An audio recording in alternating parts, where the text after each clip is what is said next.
Last year, I visited my first European theme parks with a trip to Spain, exploring 4 different parks and riding 21 new coasters. Tomorrow, I will be setting off on my second ever European theme park trip, flying out to Cologne and adventuring to Toverland and Phantasialand. With a grand total of 13 new coasters, this trip may not have the highest credit count, but I am still beyond excited to have the opportunity to experience these world-class coasters. Toverland will be first on the agenda, with one day there to explore their attractions, including 5 coasters, before we then have 2 days in Phantasialand, a park that has been on top of my bucket list ever since I became an enthusiast. Phantasialand is a small park, but they make up for that through their expert use of space, packing in 8 coasters with a whole host of other attractions. As I did before my trip to Spain, I want to lay out what my expected rankings are for the coasters I'm about to experience, based solely on what other people have said, my perceptions of the attractions, and what elements I know I enjoy most. Once I'm back from my trip, I then get to compare my expected rankings versus how they actually turned out and dive into some coaster maths. Let's get started with honourable mentions that miss out on the top 10. In 13th, I have Two's Express, a Vekoma junior coaster at Toverland. This was the park's only coaster when they opened, sitting in the original indoor area that used to be the park's entrance. For a junior coaster, this looks to have an enjoyable layout, reaching just over 1,000 feet and 37 miles an hour, but not much else of note to help it rank any higher.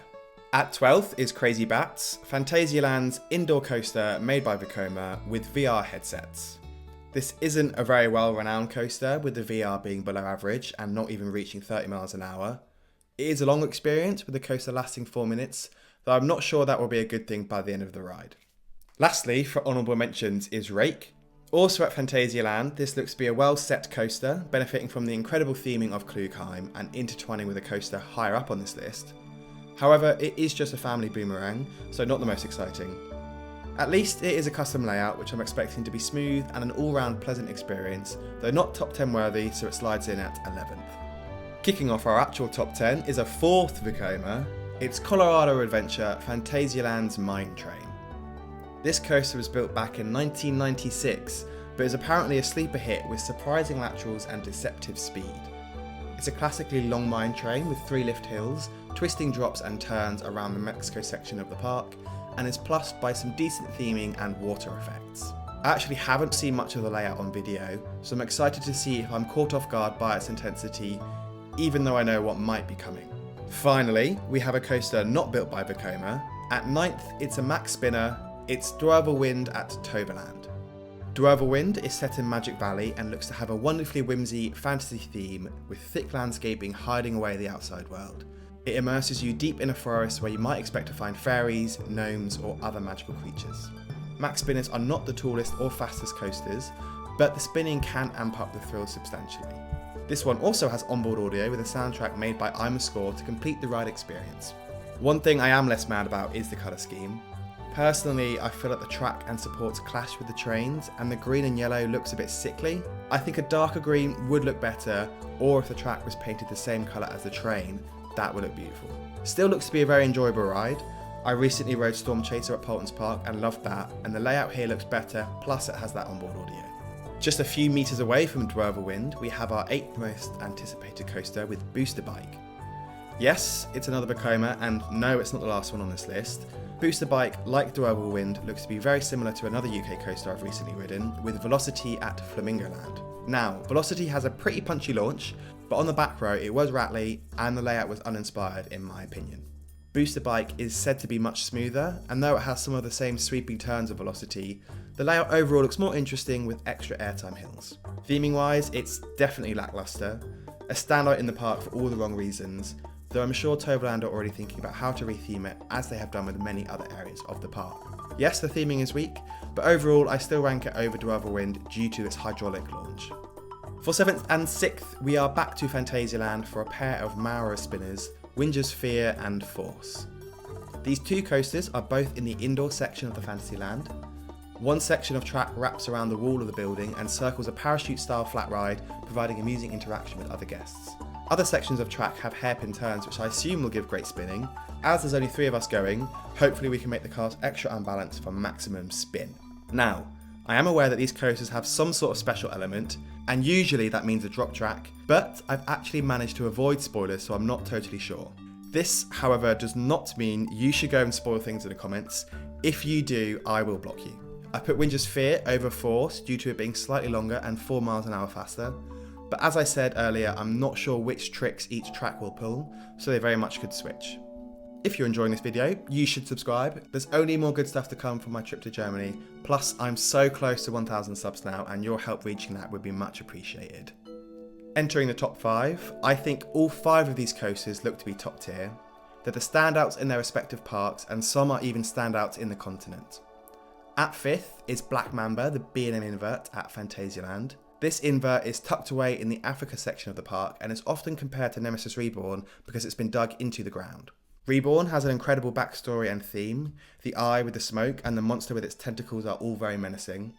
However, Black Mamba's theming looks to be more complete. The station is inside, it's dark and ominous, and the whole lift hill isn't closed all the way up to the first drop. You then drop into the ride course, weaving around the sandy coloured turrets of the Africa themed land, swooping under bridges and into tunnels.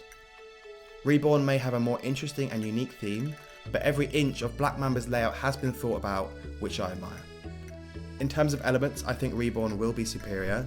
Mamba has quite a classic invert layout, a vertical loop, 0G roll and 2 corkscrews. I'm sure it will be forceful and whippy, plus the clearances on some of the trenches do make you think you're going to crack your feet against the rocks. The only other B&M on this list takes 4th. It's Fenix, Toverland's wing coaster. This is Toverland's most recent coaster edition in the expertly themed land of Avalon. I am a sucker for fantasy theming, and Fenix's theme looks right up my alley. To be honest, the whole of Avalon just looks beautiful. I love Lord of the Rings, and Avalon is pretty much just Hobbiton, but with the curves and hills of Fenix picturesquely framed over the water. The queue line is murky and dark, but mystical, and it leads you up to the station where you board and turn the corner to find an awesome dragon animatronic. The layout, like most B&Ms, looks to be forceful, however you also have lighter moments with the 0G roll and airtime hill. The other 2 inversions are the dive drop off the lift hill and an Immelmoon, which then leads directly into incredibly forceful helix around the land's skyfly, Pixarus. I love the interaction between these 2 rides.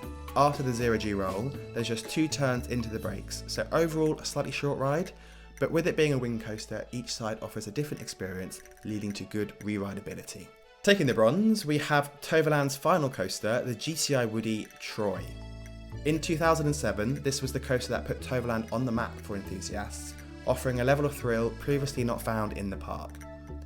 At just over 100 feet tall and 3,500 feet long, this Woody isn't breaking any records, but its abundant airtime and wicked laterals make it one of the most acclaimed GCIs in the world.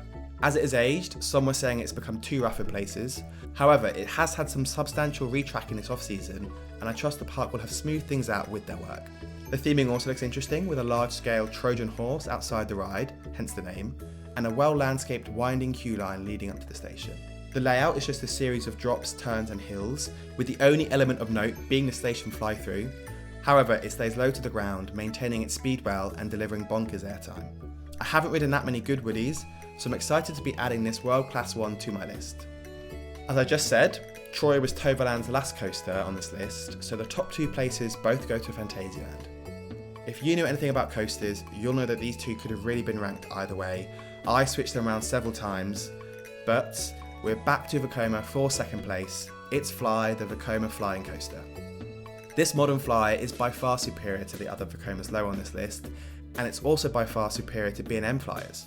Modern technology has enabled Vekoma to create a masterpiece with multiple launches and a truly dynamic layout. The trains are also more comfortable, with you taking your seat in a normal position before the seats then rotate into the flying position as you leave the station. It's a long experience with a wide variety of elements and forces. You even get airtime on a flyer, which is very rare. The coaster wraps around the incredibly themed land of Rookburg, hands down one of the best themed lands in any theme park ever. Every single aspect of this steampunk city has been thought of, with exceptional detail and a host of nooks to explore.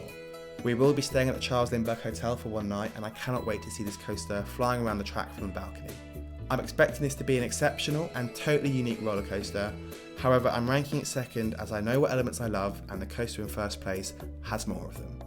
Then, without further ado, in 1st place is the Intamin multi-launch coaster Taron. From one expertly themed coaster to another, this Intamin creation blitzes around Klugheim, where jagged peaks of rock jut out to block the coaster's path before it dives and twists away again. This coaster is a confusing mess of track, crossing over itself more times than any other coaster in the world, expertly woven in with the paths and rockwork.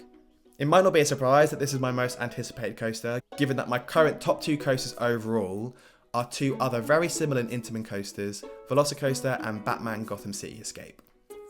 I don't think I expect Taron to knock either of these 2 off the top spots, but like I was saying earlier, it has elements I already know I love, mainly that second launch.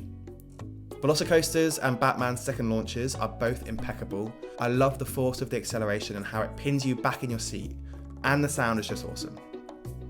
But it's not just the launches, the whole layout looks spectacular with the way it shoots up and then dives down again, the S-bends and airtime hills. The short trains also allow for extra snappy manoeuvres. I truly think I'm going to end up addicted to this coaster as it's just pure fun. Thrilling but not too intense that you can't re-ride. A layout so convoluted that even after 5 rides, you don't know which direction you're about to go. Fly could end up taking my top spot, but for now, Taron is my most anticipated coaster for my trip to Germany. If you've ridden these coasters, what do you think of my list? Have I overhyped or underrated things in my head? If you haven't ridden them, what is your most anticipated coaster in these parks? If you have any tips or tricks for these parks, I'd be delighted to hear them in the comments. It's not far away now, and there will be a whole host of great content coming out for this trip very soon. So make sure you're subscribed with notifications on so you don't miss it. Like this video if you've enjoyed, and I will see you in the next one.